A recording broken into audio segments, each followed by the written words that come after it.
अर्चना, मी आज आले आहे एका नवीन रेसिपी सोबत। आज आपण बनवणार आहे साबुदाण्याची खिचडी। आषाढी एकादशी निमित्त आपण आज साबुदाण्याची खिचडी तयार करू।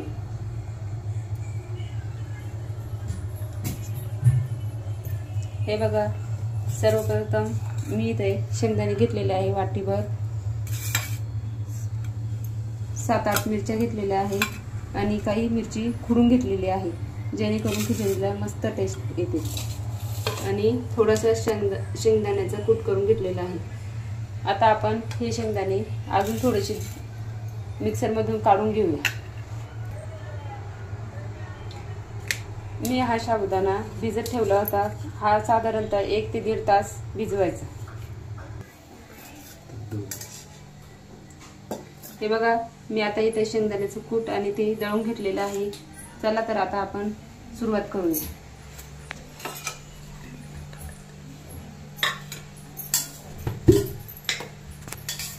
तेल टाकून घ्यायचं आहे।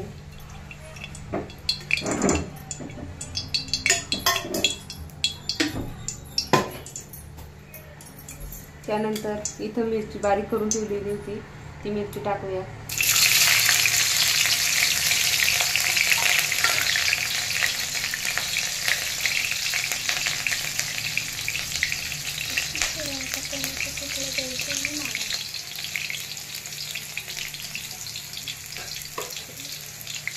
आता आपण शेंगदाणे टाकून घेऊया। मस्त परतून घ्यायचं आहे।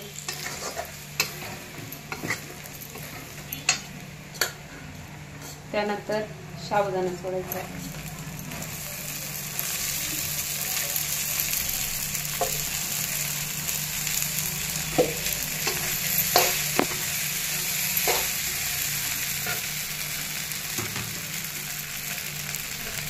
करून घ्यायचा।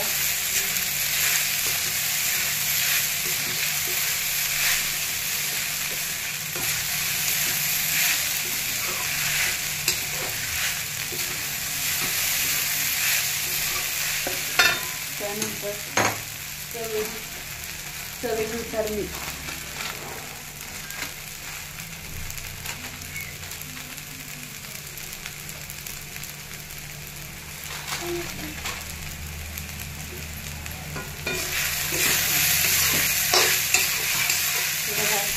आपण साबुदाणा परतत आहे। बरेच जण साबुदाण्यामध्ये जिरं, कोथिंबीर टाकत असतात। शक्यतो साबुदाण्यामध्ये जिरं ते चालत नसतं उपवासाला, त्याच्यामुळे मी साधारण मिरची आणि शेंगदाणे एवढं टाकून बनवत आहे।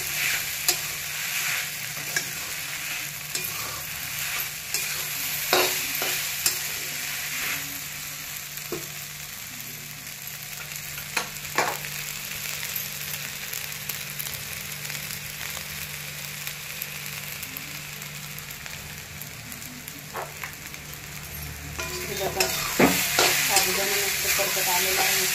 तोपर्यंत आपण इथं साबुदाण्यासाठी लागणारी आमटी, जेणेकरून साबुदाणा एकदम छान लागतो आमटी टाकून खाल्ल्यामुळे, त्याची तयारी आपण इथे करूया।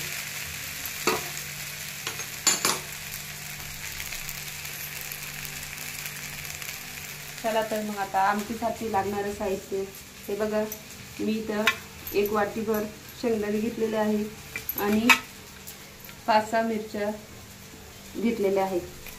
हे दोन्ही इथं मिक्सरमधून काढून घ्यायचे आहे।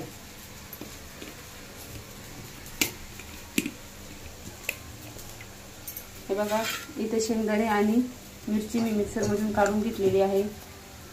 चला तर आता आमटीला फोडणी देऊन घेऊया। आपला साबुदाणा परतत आलेला आहे। आता आपण आमटीला फोडणी देऊन घेऊया।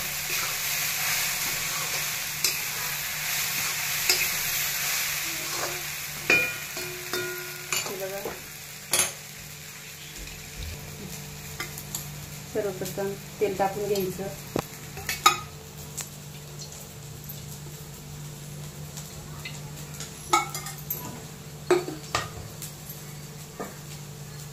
थोडंसं तापवून घ्यायचं.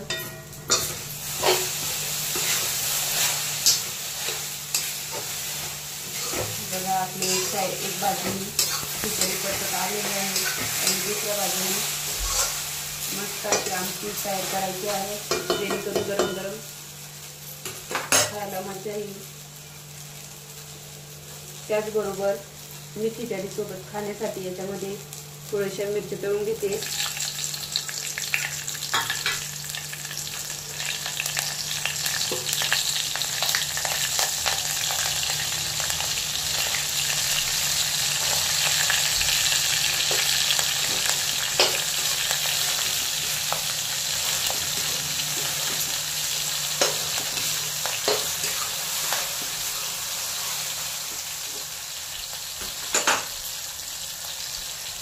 हे बघा मिरची मस्त तळून झालेली आहे. आता ती एका डिशमध्ये काढून घ्यायची.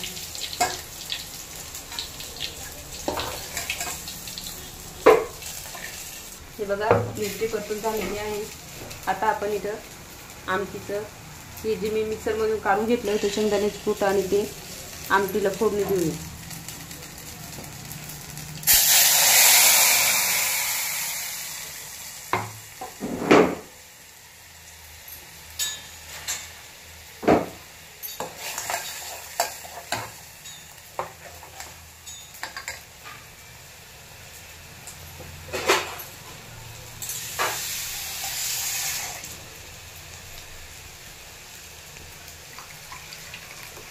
त्याच्यामध्ये अजून थोडंसं पाणी घालूया.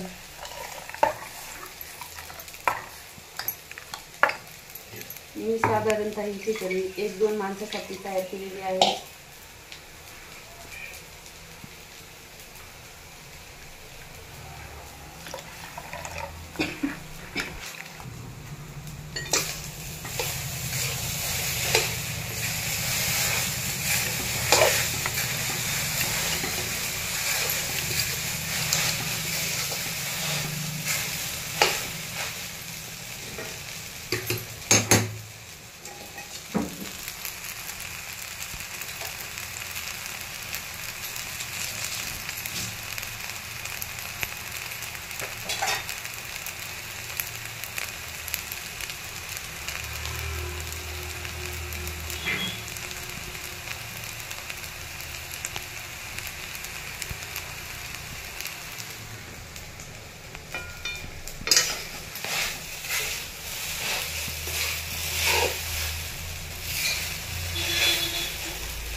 आमटीला चांगला कड आलेला आहे.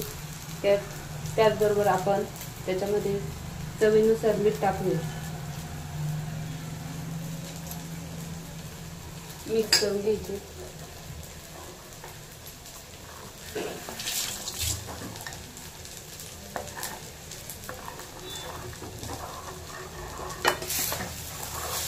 बघा तिकडे आमटीला कड आलेला आहे आणि इकडे आपली खिचडी मस्त परतत आलेली आहे.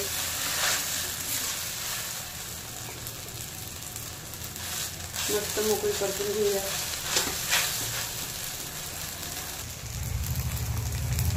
हे बघा खिचडी मस्त परतत आलेली आहे. साधारणतः बरेच जण खिचडीवर दुधाचा चटका पण मारतात, जेणेकरून खिचडी नरम होते आणि वयस्कर माणसांना खाण्यासाठी सोयीची राहते.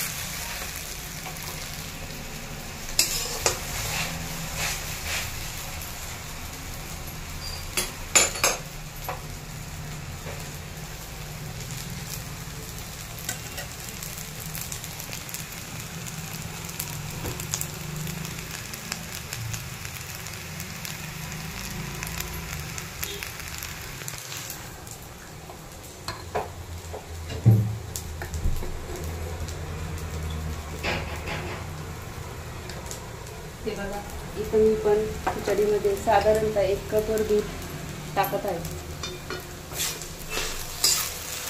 हे बघा आपण इथं खिचडी मस्त परतून झालेली आहे. आता मी याच्यामध्ये दूध टाकते.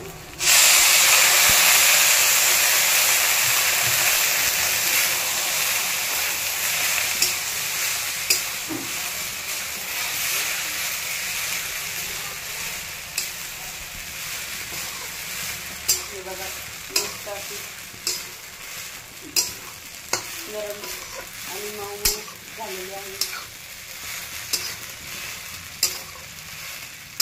थोडीशी शिजवून घेतल्यामुळे पोटाला त्रास पण होत नाही.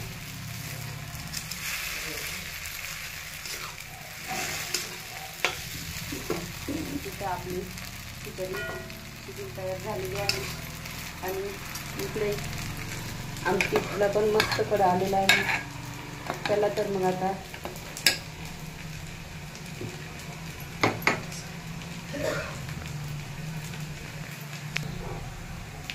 आता आपण खिचडीचा मस्त स्वाद घेऊ. बघा मी गॅस बंद केलेला आहे.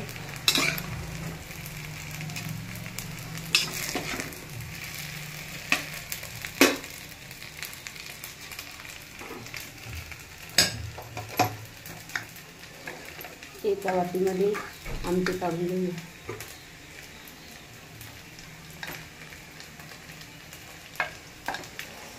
मस्त अशी आमटी आणि खिचडी झालेली आहे. शेंगदाणे आमटीची अशी जाडे मोठे ठेवायची, जेणेकरून आपण जेव्हा खातो तेव्हा मस्त अशी टेस्ट येते आपल्याला.